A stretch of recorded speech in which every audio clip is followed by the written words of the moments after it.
Is Indian football on the decline now? Well, Ajit, is a very complicated question to answer. There have been many highs and lows of Indian football. But I don't know, I feel, and there are a lot of naysayers about where Indian football is heading. But I see a gradual improvement in Indian football now, and it's not going to happen immediately.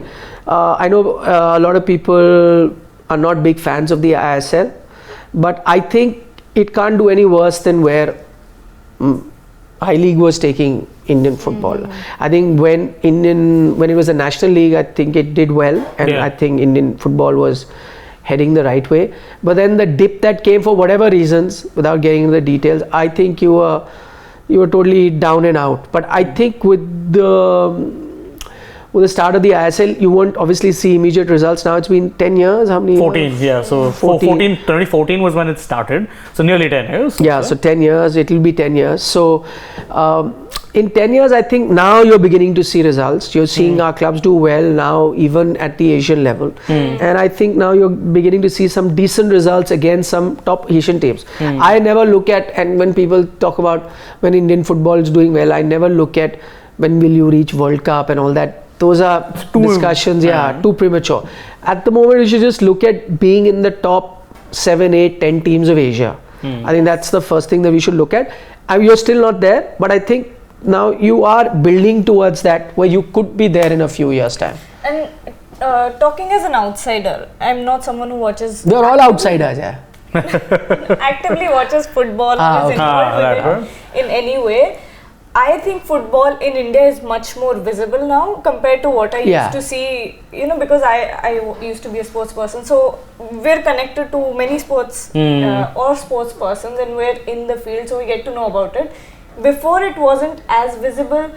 Kids would only go out and play cricket, but now you're looking at a lot of kids who are wearing Messi jerseys or whatever jerseys. No, but that doesn't necessarily translate into improving Indian football. I agree that the interest level is very high, but that interest level is driven by the like for English Premier League or La Liga or Messi's or Ronaldo's or whatever. And they are playing. The only way Indian football can improve is when the structure is correct. So whether it's from grassroots, and even the transition from grassroots to the next level, that has to be in place, and then that structure, if you have enough clubs that take it, because so earlier what would happen, you have kids whatever way they're coming, and then you have to be in the top few players that are available to play for Indian team, and then that pool is small. But if you have a lot of top level professional clubs and not family run clubs, which is the case in India, majority of the club, then you have a larger pool, and you have to have a much larger pool of 200, 300 very good top level players to then be. And how do you get that top pool of 200, 300 good players if you have thousands of good players at the next level, and then lakhs and lakhs of kids playing? So all of that makes a huge difference. I think now where they're moving, it's in a better direction. They're at least moving towards, or you make your point. But still, I would say that I'm looking at a lot, when I accidentally turn on the TV or when I'm looking at social media, people are talking about the Indian football team, or that also people used to talk about. But I'm seeing a lot more of it. Because the next generation is taking, I agree with you on that next generation is more keen. But as I said, that doesn't necessarily improve Indian football. Because so you can watch all the football on TV, and you can play all the football in the park in the evening wearing a Messi jersey or a whatever, Ronaldo jersey, whatever, or a Mbappe jersey now. But that will just remain as a community thing. Like people have a conversation with, eat pizza, watch football, just remain there. For Indian football to grow, there has to be a lot more work, which is done separate of just the interest. So there could be a lot of countries in the world right now, Southeast Asian countries, where EPL fan following is crazy. Like every household watches it. Yet as a footballing powerhouse, they won't be great.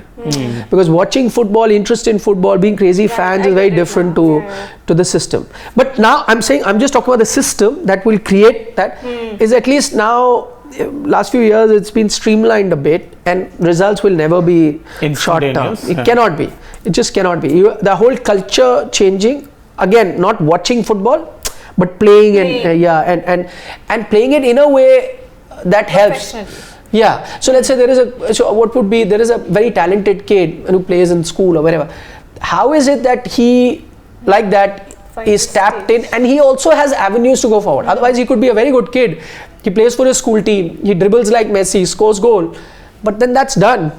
Where does he go from there? What's his pathway to a professional game? And for him, on natural ability to then professional diet and how he's transformed into a all-round player, physically and mentally, and understand, how does that happen? For that, if there's no structure, you lose out. I'm now seeing a lot of scientific training going into grassroots, where a lot of clubs now locally also have set up. They're following new age technical methods. I'll give you an example. In all our time when we in school or whatever played football, what would be the thing? Our coach will say, run 5 rounds. You'll run 5 rounds. Then he'll say, play a match. And then you would play a match. And that is the end of how your football coach in school would run football. That's it. That is it.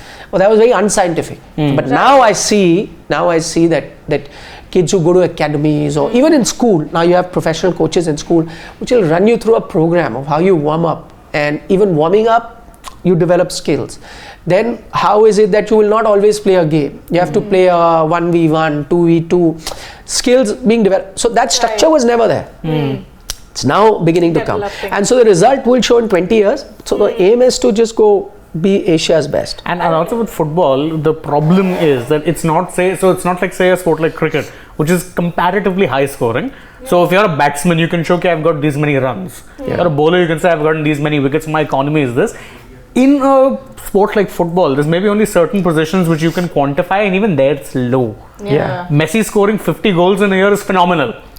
But as if you're playing in the middle of the park, it's not so much what your numbers are, what your output is, but what's your ability. Can you get the ball out of a tight situation? Can you retain possession? There's a lot of technical aspects to the game that, truth be told, need to be inculcated at a young age. So if you see this with the top teams of the world, a Brazil, an Argentina, or go to the European nations where it's very streamlined, Germany, a Spain, those kids are drilled from a young age. That if you're playing in midfield, if you are tracking back and you see a runner, you track that runner from a young age, so that when it reaches, they reach international level, it's second nature. That obviously is something that will take time. Germany are 4-time World Cup winners. It doesn't just come like that. It's a sport that, truth be told, you start young. With India, a lot of criticism that coaches have had is that older players need to be coached. They're like, you can't coach a 24-year-old. At that point, whatever coaching is done is done. You start coaching them when they're 10 years old.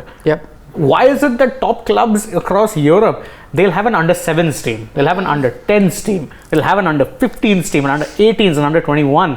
Why are there 6 age groups? Because the skill level goes up with every age group. It's not that simple. And I'd like to compare this to women's cricket in India, because it's had a similar trajectory. Viewership increased, but doesn't necessarily translate into kids play. But I tell you the difference here, big difference, is the structure of cricket is there in this country. Correct. So but still, for I think girls. No, but structure in the sense, I'll just tell you, like if you're a girl, you can go to an academy, whichever academy, you can play with the boys or the coach. And you are pioneers in it. So the coach who's teaching you is teaching you the right things. In football, you're learning the wrong things. Because the coach who's teaching you also doesn't know what to tell you. The coach is teaching you to take 5 rounds. Because you have a culture of cricket in the country, right? So anywhere you're in a small town also, you go to your local academy, that coach knows how the game is moved, because you're one of the leaders in this sport. So how game is changing, you are keeping pace with it as a country. In fact, you are setting the trend. Correct. So if you went to a small town, let's say Muzaffarnagar from here, there also, if you were to coach and play cricket, you are playing cricket the way it is supposed to be played globally. But in football, you are not getting that. So you're not playing same technical football as a 10-year-old or a 15-year-old. Let's say a kid in Europe is playing or South America is playing. We're far behind. So that will not happen. Cricket, because it's a sport, tomorrow you start any sort of cricket, your structure is there. It won't be tough. You're not far behind. But football, you're miles away. In fact, if India, to give you a comparison, never mind a World Cup, even qualifying for the Asia Cup or the Asian Cup, the AFC Asian Cup, which is the continental tournament of Asia, is seen as a big thing. Just qualifying for it, because that's how far behind you are. And mind you, recently India have been qualifying a lot, but one caveat, they've increased the number of teams that participate. I'm a little easier to qualify. Also, let's say women's cricket. If I'm a girl who wants to be, I even have access to good quality cricket. I can go to a stadium and watch a live match, which is top quality cricket, and I can pick all that. Football, where do I pick? There's no club or that level of football that I go. I see the grassroots, or I attend a training session, standing from behind and learn the thing. We're like in a century behind. So Absolutely. all of that is huge. Quite literally a century, considering the first World Cup was played in 1930. Yeah. So it's 2023 now. You're nearly a century behind. The only time you came close was 1950, where you were invited. Yeah. That was also not qualification. Yeah.